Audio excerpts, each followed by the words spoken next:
The speech I have chosen is by Shirley Chisholm. It was delivered to Congress August 10, 1970 in Washington, D.C. It was for the Equal Rights Amendment. Mr. Speaker, House Joint Resolution 264 before us today, which provides for equality under the law for both men and women, represents one of the most clear-cut opportunities we are likely to have to declare our faith in the principles that shaped our Constitution.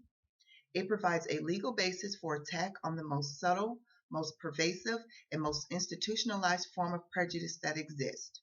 Discrimination against women solely on the basis of their sex is so widespread that it seems to many persons normal, natural, and right. Legal expression of prejudice on the grounds of religious or political belief has become a minor problem in our society. Prejudice on the basis of race is at least under systematic attack.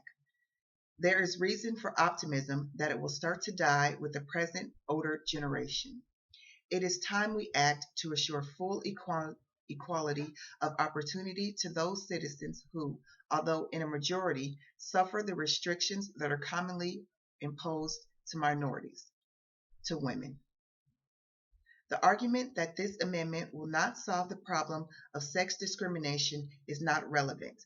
If the argument were used against the Civil Rights Bill, as it has been in the past, the prejudice that lies behind it would be embarrassing. Of course, laws will not eliminate prejudice from the hearts of human beings, but that is no reason to allow prejudice to continue to be enshrined in our laws, to perpetrate injustice through inaction. The amendment is necessary to clarify countless ambiguities and inconsistencies in our legal system. For instance, the Constitution guarantees due process of law in the Fifth and 14th Amendments. By applicability of due process, sex distinctions is not clear. Women are excluded from some state colleges and universities. In some states, restrictions are placed on a married woman who engages in independent business. Women may not be chosen for some juries. Women even receive higher criminal penalties than men who commit the same crime. What will the legal effects of the Equal Rights Amendment really be? The Equal Rights Amendment would govern only the relationship between the states and its citizens, not relationships between private citizens. The amendment would be largely self-executing. That is, and federal or state laws in conflict would be ineffective after 1 year without further action by the Congress or state legislatures. Opponents of the amendment claim its ratification would throw the law into a state of confusion, would result in litigation to establish its meaning. This objection overlooks the influence of legislative history in determining intent and recent activities of many groups preparing for legislative changes in this direction. State labor laws applying only to women, such as those limiting hours of work and weights to be lifted, will become inoperative unless the legislature amended them to apply to men. As early as 1970, most states would have some laws that would be affected.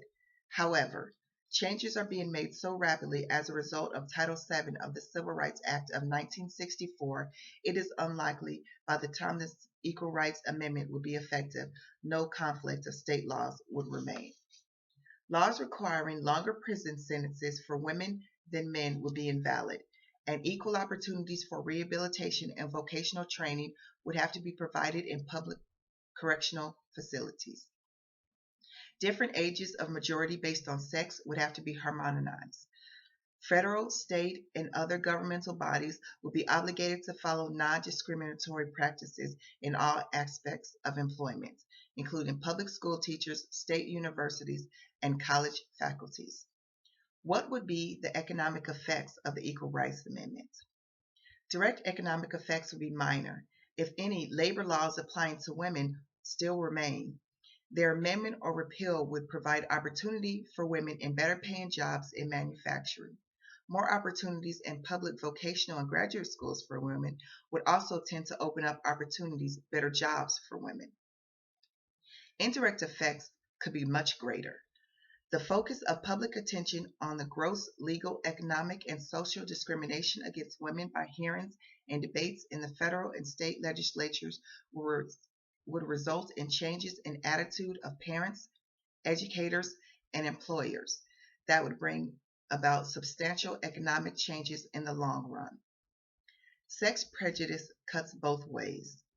Men are oppressed by the requirements of the Selective Service Act, by enforced legal guardianship of minors, and by alimony laws. Each sex, I believe, should be liable when necessary to serve and defend this country. Each sex has a responsibility for the support of our children. There are objections raised to wiping out laws protecting women workers. No one would condone exploitation, but what does sex have to do with it? Working conditions and hours that are harmful to women are harmful to men. Wages that are unfair to women are unfair to men. Laws setting employment limitations on the basis of sex are irrational, and the proof of this is their inconsistency from state to state. The physical characteristics of men and women are not fixed, but cover two wide spans that have a great deal of overlap.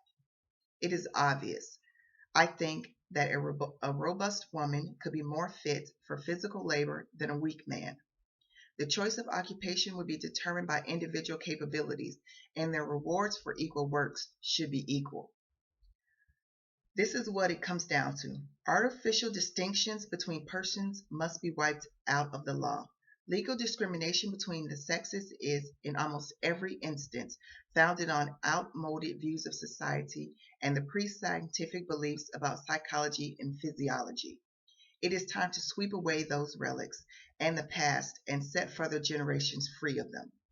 Federal agencies and institutions responsible for the enforcement of equal opportunity laws need the authority of the constitutional amendment.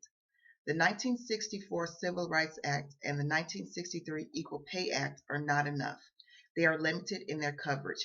For instance, one excludes teachers and the other leaves out administrative and professional women. The Equal Employment Opportunity Commission has not proven to be an adequate device, with its power limited to investigation, conciliation, recommendation to the Justice Department. In most cases, sexual discrimination, it has failed more than half. The Justice Department has been even less effective. It has intervened in only one case involving discrimination on the basis of sex, and this was on a procedural point. In a second case, which both sexual and racial discrimination were alleged, the racial basis charge was given far greater weight. Evidence of discrimination on the basis of sex should hardly have to be cited here. It is in the Labor Department's employee and salary figures for anyone that still has doubts. Its elimination will involve so many changes in our state and federal laws that without the authority of this proposed amendment, it will perhaps take another 194 years. We cannot be party to continuing a delay. The time is clearly now to put this House on record for the fullest expression of that equality and opportunity for which our founding fathers professed.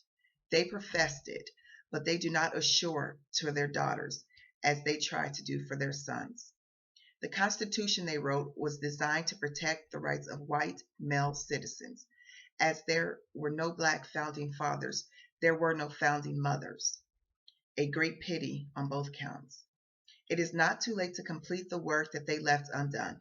Today here, we should start to do so. In closing, I would like to make one point. Social and psychological effects would be initially more important than legal or economic results. Thank you.